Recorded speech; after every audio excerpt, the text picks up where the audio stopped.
G'day guys, Jeff Oliver here, coming from the lovely Gold Coast up in Queensland.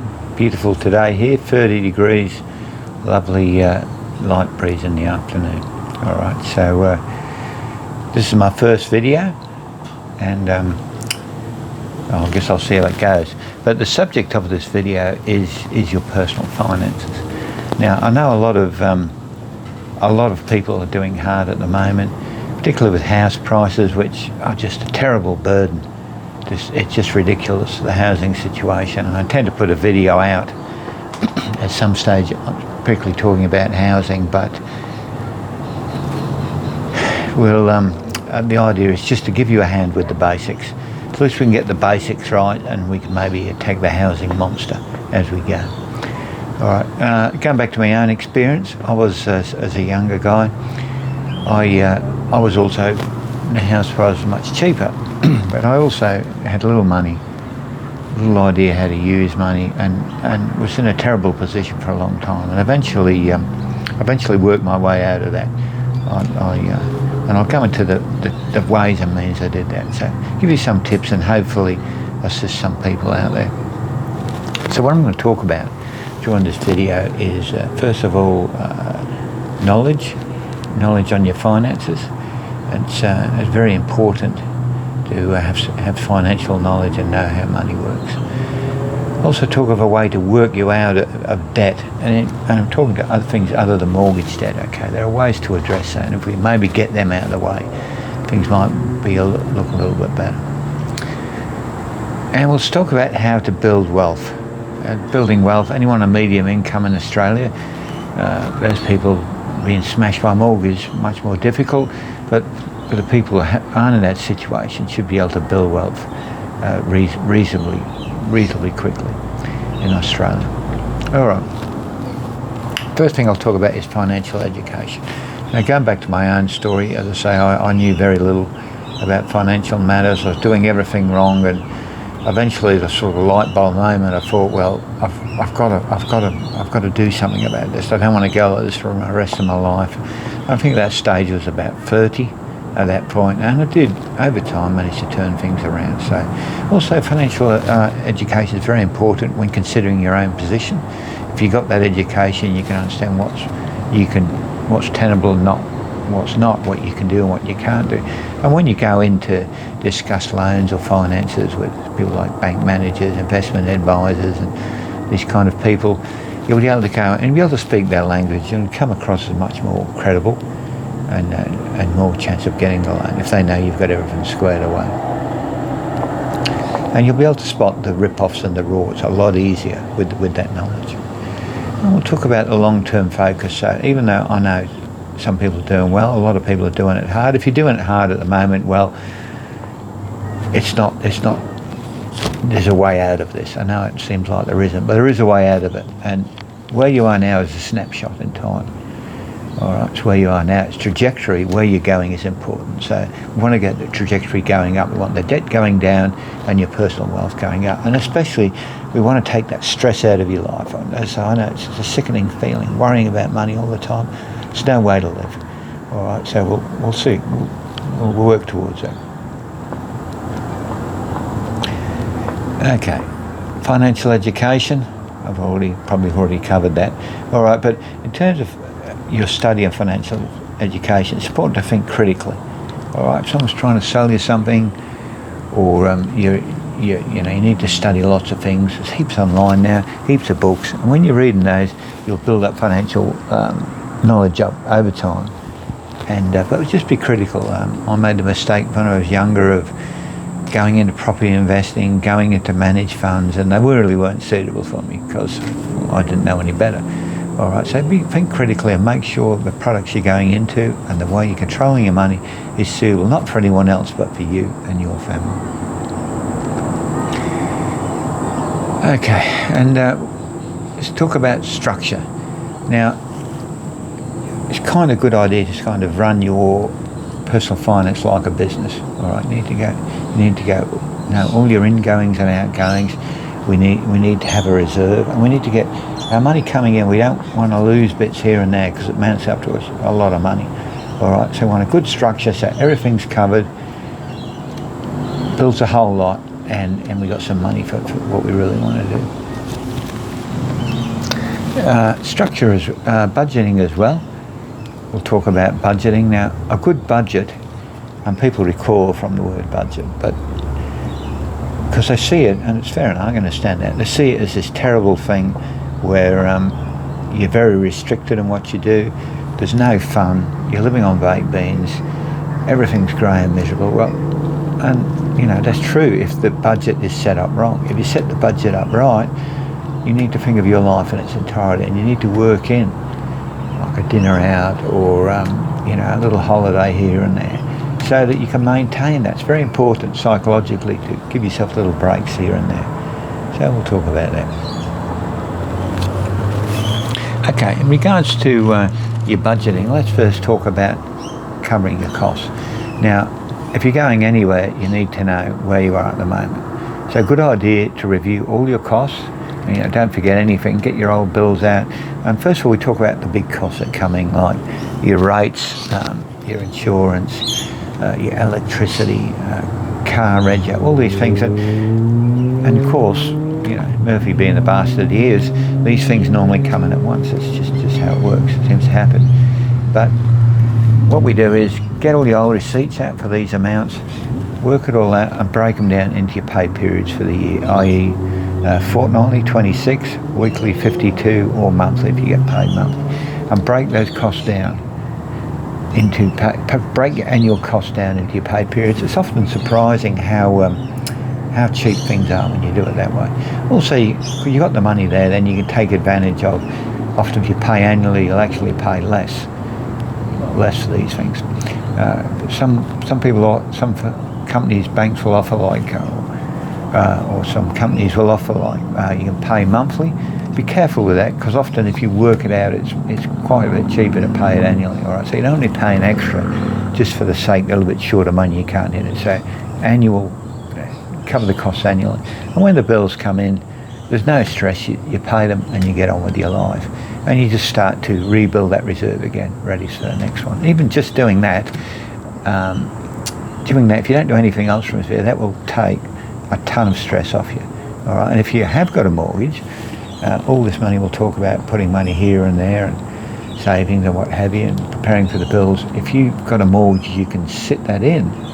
That will work against the mortgage every single day, and over time that will start to eat away at that mortgage. All right, and then we look at the other costs in our life. As I said, we've covered the big costs now. A good idea to work out your annual costs, your ongoing costs, is keep your receipts for a week or two and find out where the money's going. All right, then we need to sort of make a list there in terms of all the Excel spreadsheet is excellent for that with the auto sum, or you know, piece of paper and calculator, and work out all your costs, and each pay allocate money to that. So when the money comes in, you know where every dollar is going and everything's covered. And don't forget in your budget to put in little luxuries. Even if you're doing it hard, make sure you've got a little bit of money for a meal out, or for a little holiday, or for birthdays. It doesn't have to be a huge amount. You're surprised how much $5 or $10 or $20 a pay cycle adds up quite quickly. And because if you don't do that, it's going to be really hard to stick to that budget, as I said, and we're all human, and we can't just keep going on like that. If you don't do that, if you don't include the luxuries, for example, a holiday, you're probably never going to have a holiday because we're struggling. But put a little bit away, you might be able to have a cheap camping holiday for a few days early on, and as time's on go on, we get a bit more financially stable, we can do better things. We've always got a little bit of money to cover a birthday, or we really need just a break, we're going to have a night out. So don't forget all the little luxuries and all the other stuff in there, your clothing and your car maintenance and everything else. You need to have all the costs covered. If you do that and you say, shit, you know, I just can't pay all these things with the money going in, then you have to make some hard decisions and decide what you're going to drop off, or increase your income somewhere by a second job or whatever. But that's when the rubber hits the road. Now in regards to debt, let's talk about the types of debt. Now I've already talked about these ridiculous mortgages. The good news is that mortgages of all the debts is probably a better debt you can have than a lot of others, because obviously gives you shelter, keeps you out of the rain and cold at night. And in over time, inflation will eat away at that thing, particularly if you use strategies like discussed before of eating away at it. Okay, and hopefully over time, your salary will go up and we can eat away at this mortgage and sort that out. So mortgages. All the other debts, car loans. Car loans are a mongrel thing, especially for young people. A lot of people end up with car loans for life, which is ridiculous. You don't have to have a car loan with a car. You don't have to. Way out of that is, I'll probably make a video on this later on, is obviously we go in with the biggest deposit we can and we're paying the thing off. We try and pay it off within the period, 5 years or whatever it is. Don't get a loan with a balloon, a payment at the end, which means that you got low repayments, you got a big thing right at the end. Just get your normal car loan in there. Now, pay that loan off, and here's important, but once you pay the loan off, keep putting that money away. Just as part of your budget, new car, all right, once you've paid the loan off. And next car, we've got a much bigger deposit. And so on until we're buying our cars cash. And with cars, don't get too much car. I mean, they're just throwing money away. Obviously, you need a safe car, a reliable car, and one that'll get you around. All right, so don't be talking into too much car. And salary sacrificing a car, leasing a car, probably another terrible idea. Be very, very careful of that. They'll give you they'll give you a presentation to compare it to the worst car loan. It starts to look good, but the mongrel things, be careful. And it's quite complicated, the leasing, and here's a tip: anything that's complicated in finance, be very, very wary of it. You should be able to look at it and explain to a 10-year-old what it is, but that's too much trouble. So that's our cars. The next one is consumption, the worst of the lot. All right, we're talking about credit cards, payday loans, all this sort of stuff. Massive interest rates, and a lot of people get trapped in these things. Now, if you're in a worst case situation, I know some people are, you go to buy your groceries or to buy something you need, you don't have the money, so we've got a credit card there, we'll whack it on the credit card and that'll be fine. Well, yeah, that works for that pay period. Now just follow the logic. The next month, we didn't have enough money last month, so we've got less money now, and we're in the same position. So you can see how you can put more money on the credit card. Before you know where you are, you've got a really, really big problem. So if you're in that position, you have to treat it as an emergency situation, and just stop digging. If you're in a hole, stop digging. All right. So don't take out any more debt and do everything you can. If it's living on nothing for a couple of months, really living austere lifestyle, stop putting money on.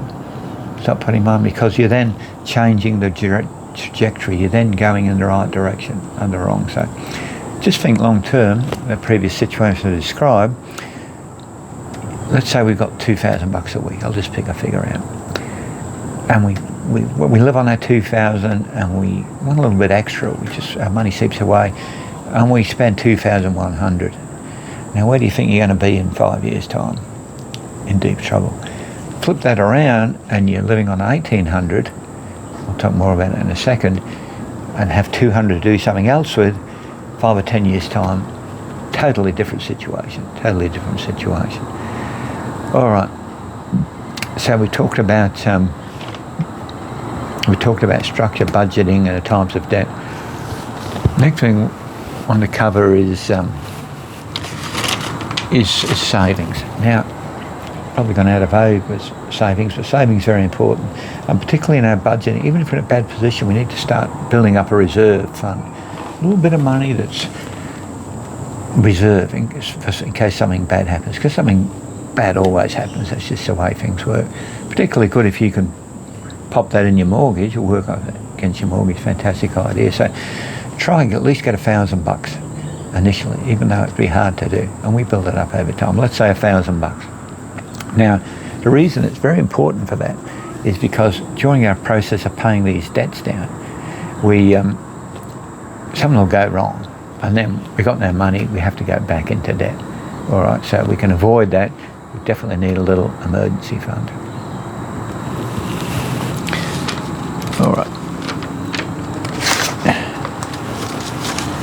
Okay, talk a little bit more about debt. Oh, and I've already covered it.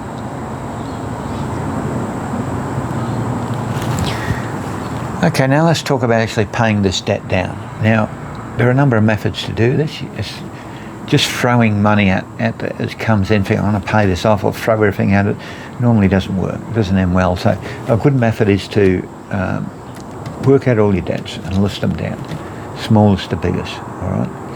And then there's two methods. One is to attack the one with the highest interest rate. An accountant will probably advise that. Now, mathematically, it makes sense. But if you look at it and you go, yeah, I can do that, but it's going to take me a long, long time. And the problem with that is that psychologically it's very difficult because you're not feeling like you're going anywhere. You're doing without, living a austere lifestyle, trying to get that debt down. It just doesn't feel good. It's difficult. The other method is to start with the smallest one, even if the interest rate isn't so high, pay the minimum on the rest and throw everything at that one. In a short period of time, hopefully that'll be gone. And we do it on the second one, the third one, so on. And that's good because you can feel the momentum. You can feel like this is all worth it. So that's another good method. But design, it's up to you, but design, have a plan to attack this debt. Don't just think you'll go berserk and throw money, because it won't work. It won't work in the long run. All right, and then let's, hopefully we get that under control. Let's talk a little, just touch on wealth building. Now, a good figure for building, first of all, let's consider all the money that's gone through our hands in our lifetime. And if you're watching this, you're probably not 15, you're probably in your 20s, 30s, who knows, 40s. And during that time, you probably worked very hard. We all work hard in Australia. We're very good at that. And you've probably earned a hell of a lot of money. So where's that money gone? What do you got to show for it? A lot of people don't have much. Okay, so always good to keep some money for yourself for the rest of your life. All right, well, what does that mean? Well, it doesn't have to stay in, obviously you're saving initially in cash, but over a period of time you'll have cash, but that will change its form. It's still with you. It's not in cash, but it might be in shares or bonds or a term deposit or something like that. So it might be more equity in your house. Okay, so keep that with you. And you can see over a period of time, 10%, massive difference. That you can get wealthy in Australia on the median income doing that. No worries at all, provided you put the effort in and the time. I can't stress the time that much. All right. Why 10%? Now 10% is been used for thousands of years.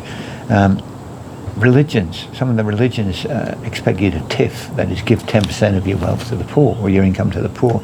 I'm not suggesting you do that because, well, we have social security now and that sort of things as well, that aside. But if you take 10% out of your income, it really doesn't affect your lifestyle that much. All right. After a while, you get used to living on the 90%, and the 10% really does start to feel like free money. And that 10% is 10% of every dollar that comes into your pocket, whether it's a tax refund or whatever. Money from anywhere. Bonus from the boss, your income at 10%, and that will work incredibly well over time. All right, so I've covered all that, and that's just the basics, very basic. But remember, the basics are important. If you look, for example, you look at athletes, top athletes. Yeah, they have freakish abilities, but I'll guarantee you 100% of them got there. They started out by getting really, really good at the basics. Cover your basics, and then we can tackle the big problems a lot more effectively. So that's okay. That's all for this one, first one. Hope it comes across well, and good luck to you. Wishing you all the best, and hopefully we can get this country sorted out in regards to housing and the cost of living. So wherever you are, good luck, and don't be too down. Remember, there's always a way out, and I'm sure this cost of living crisis time passes, it will pass. So good luck. Thank you very much. And if you can, hit the like button if you can, and a few more people might get to see it. Thank you.